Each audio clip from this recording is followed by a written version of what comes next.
Olá pessoal, professor Hugo Rafael gravando aqui a videoaula sobre protocolo Modbus para o curso técnico de automação industrial do SEAD. Pessoal, o Modbus então ele é um protocolo de mensagens da camada de aplicação, né? É o 7º nível do modelo OSI. A gente não trabalhou com o modelo OSI nesse curso, mas fica aí a extensão para vocês consultarem depois um pouco do modelo OSI e entendendo um pouco mais de redes, um pouco mais conceitualmente redes, vocês acabam precisando trabalhar com o modelo OSI. Mas o Modbus ele é um protocolo que prevê uma comunicação aí no formato cliente-servidor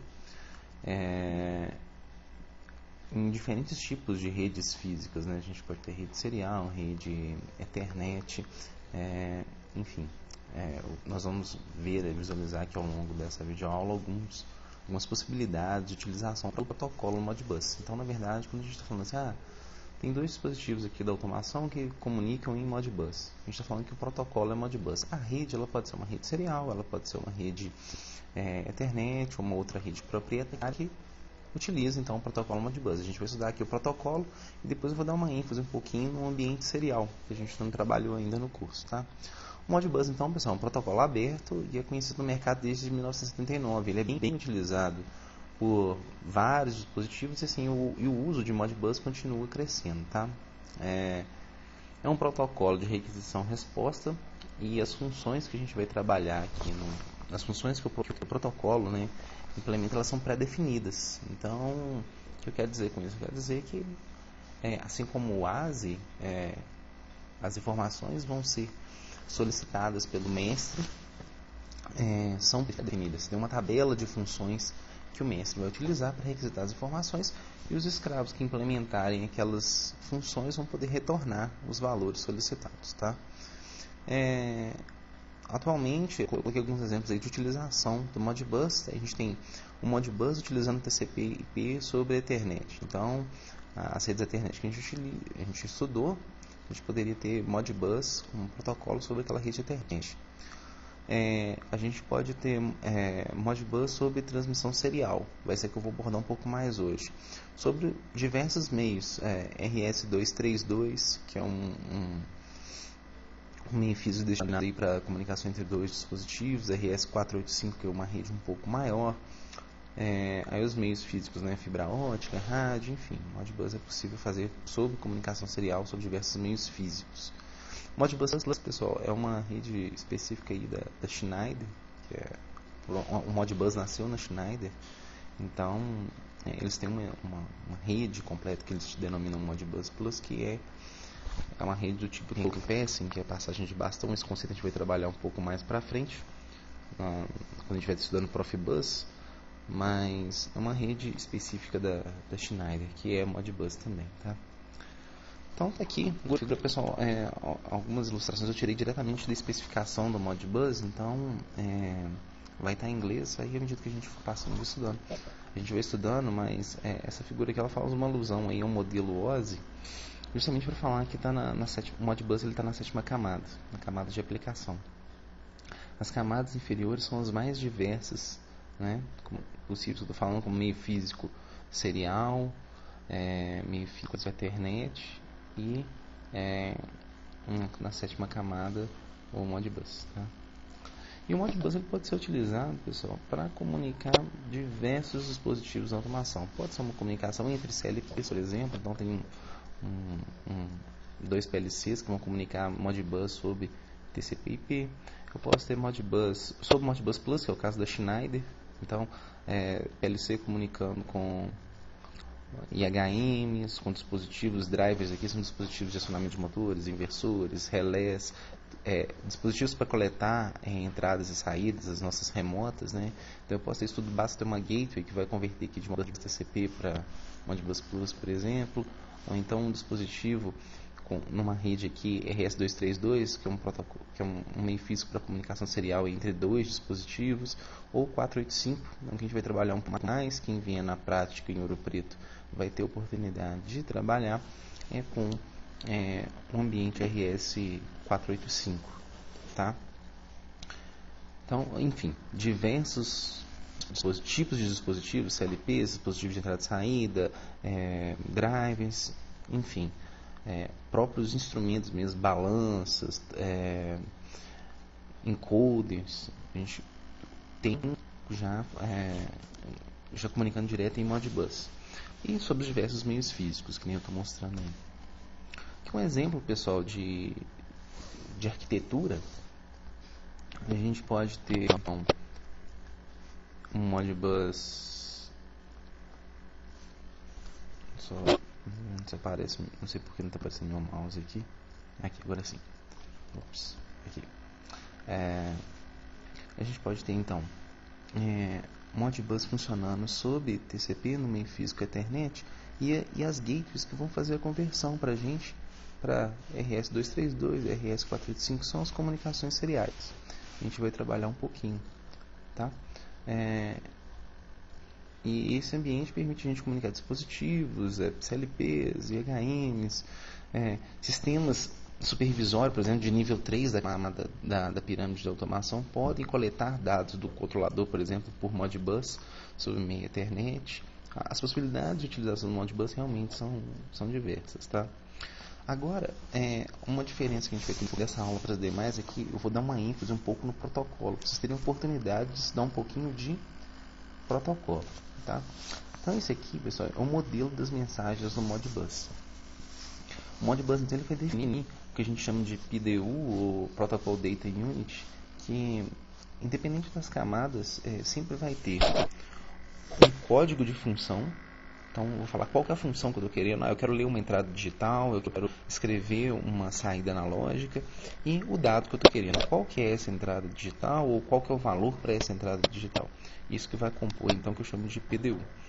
E o ANDU, que é a unidade de dados de aplicação, além desses dois campos, vai conter para mim qual que é o endereço do dispositivo e um campo para verificação de erros de transmissão, cujos mecanismos a gente vai comentar mais para frente.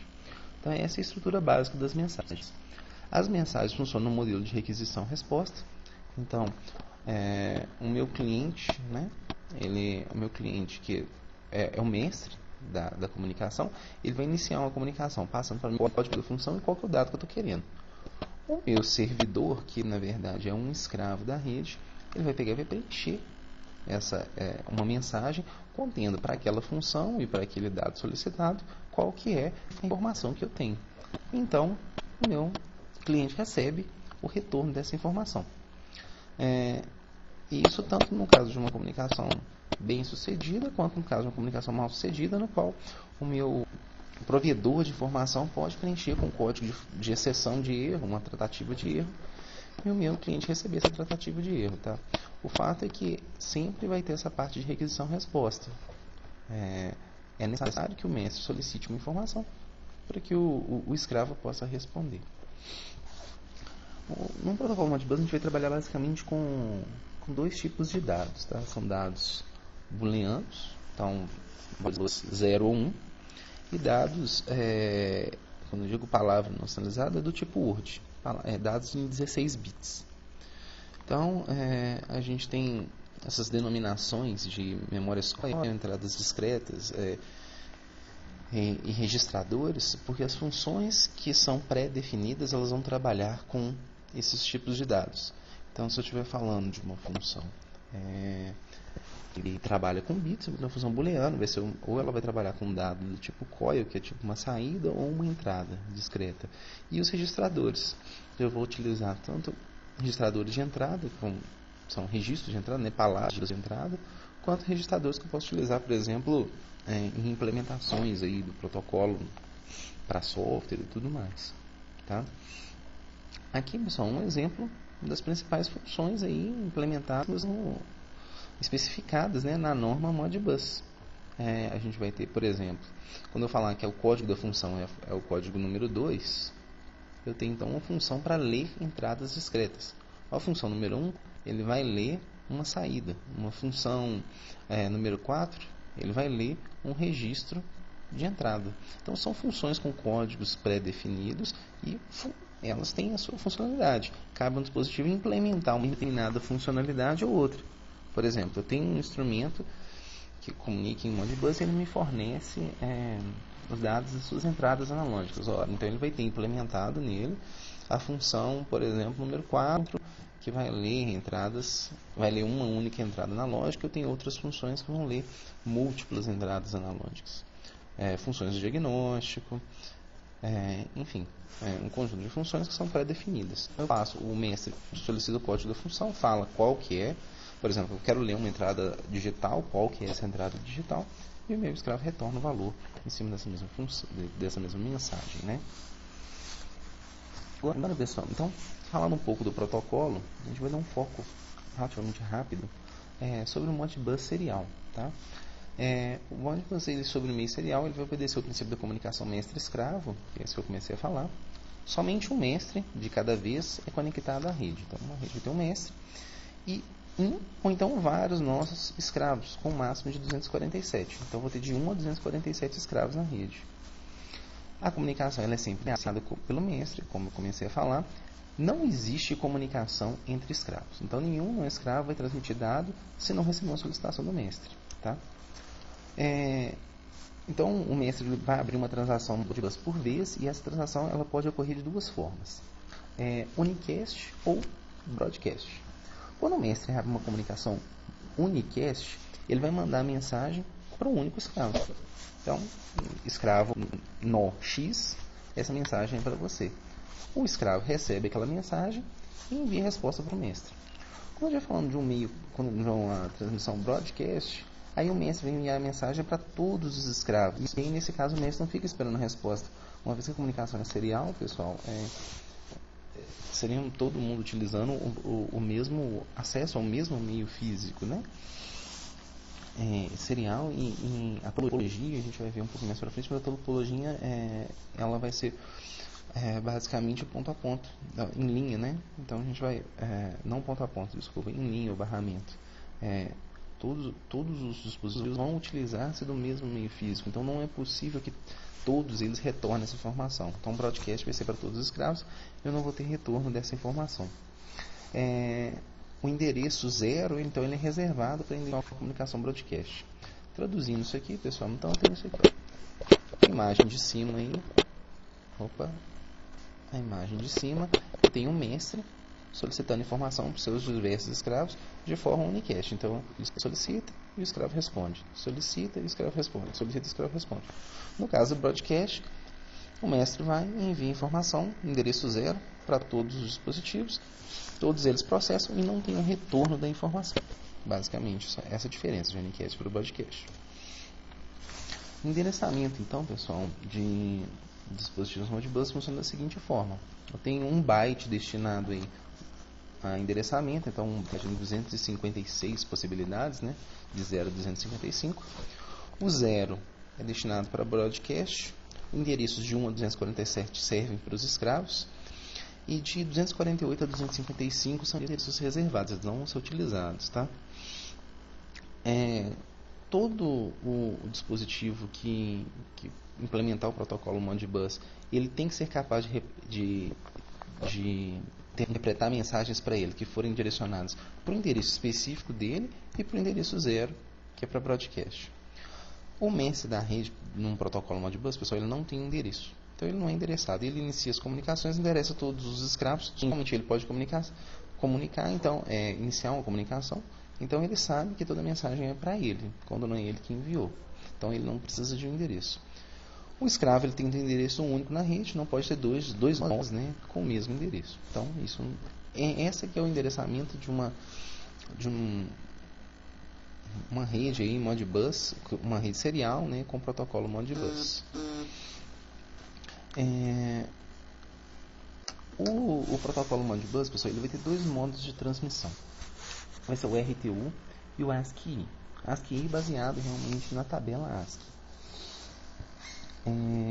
O que é um modo de transmissão, né? Ele vai definir, na verdade, o conteúdo dos bits transmitidos naquela forma serial na rede, né? Então ele vai falar assim: olha, pega os X primeiros bits, eles têm um significado, depois o próximo bit vai ter outro. Como que você vai agrupar os bits para poder transformar aquele conjunto de bits em uma mensagem que tem algum significado, né?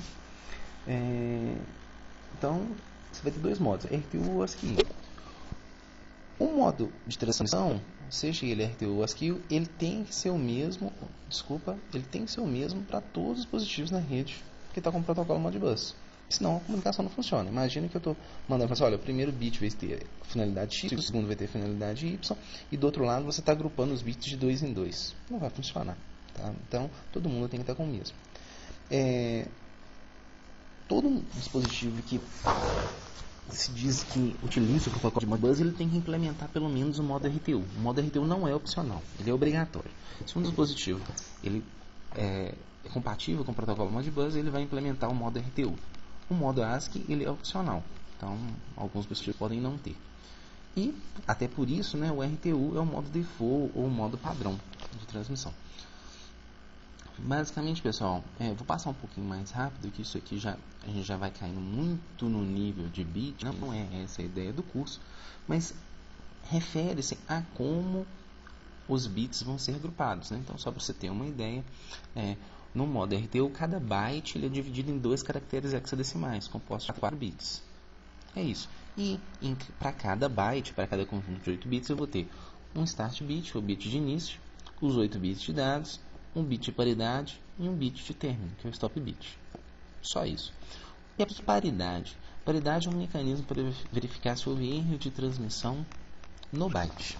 Tá? Quando eu estiver falando de ASCII, ao invés de cada byte ser dividido em cada byte ser dividido em 2 caracteres hexadecimais, cada byte vai ser dividido em 2 caracteres da tabela ASCII. E cada caractere da tabela ASCII tem 7 bits. Então eu vou pegar os 7 bits do caractere da tabela ASCII e eu vou utilizar ainda um start bit, um bit de paridade e um bit de término. Eu não vou nem detalhar muito mais isso, mas o que precisa ser passado de conceito é que existem os 2 meios de transmissão. O RTU ele é mais eficiente que o ASCII, e eu vou deixar depois separado numa outra videoaula outras questões, por exemplo, de espaçamento entre as mensagens, início e término, comparando a RTU e ASCII, e também alguns exemplos para vocês poderem visualizar. Mas eu não vou cobrar isso ao longo desse curso, porque aí a gente acaba caindo demais no critério de bit. Junto com essa outra videoaula, vou disponibilizar no final do curso, eu vou falar também sobre paridade, tá bom? Essa aqui então, pessoal, é só a tabela ASCII, a título de curiosidade. Vocês já devem ter ouvido falar dela, se não, vale a pena fazer uma pesquisa, tá? Um pouco mais sobre a camada física, então quando eu estiver falando de transmissão serial no Modbus, as taxas, eu posso ter RS485 a 2 fios ou a 4 fios, e eu posso ter também RS232, já falei com vocês, RS232 só para 2 dispositivos. Taxa de transmissão de 9.600 a 19.200 bits por segundo, tá? Essas duas aqui são taxas padrões obrigatórios. Todo dispositivo Modbus implementa essas duas taxas. As demais, pessoal, elas podem ser configuradas. Vai depender realmente dos dispositivos que vocês têm na rede, porque não são padrões ou exigidas pelos dispositivos, tá? Você pode ter taxas mais baixas e taxas muito mais altas. Aqui, pessoal, exemplo de ligação aí a 2 fios. Não vou entrar muito no detalhe. Quem vier na aula prática, a gente vai fazer a ligação realmente 2 fios e a 4 fios de dispositivos. Basicamente, você tem um fio para transmitir o padrão RS485, né? Você tem 2 condutores e mais o comum. Sempre que o sinal no condutor 1 for maior que no condutor 0, a gente entende como nível lógico 1. Se o sinal do condutor 0 for maior do que no condutor 1, a gente entende como nível lógico 0. Nesse caso, quando a gente está falando de 2 fios, o mesmo par de fios é utilizado para transmissão e recepção do sinal. Quando tem 4 fios, eu tenho 2 fios destinados à recepção e outros à transmissão, tá?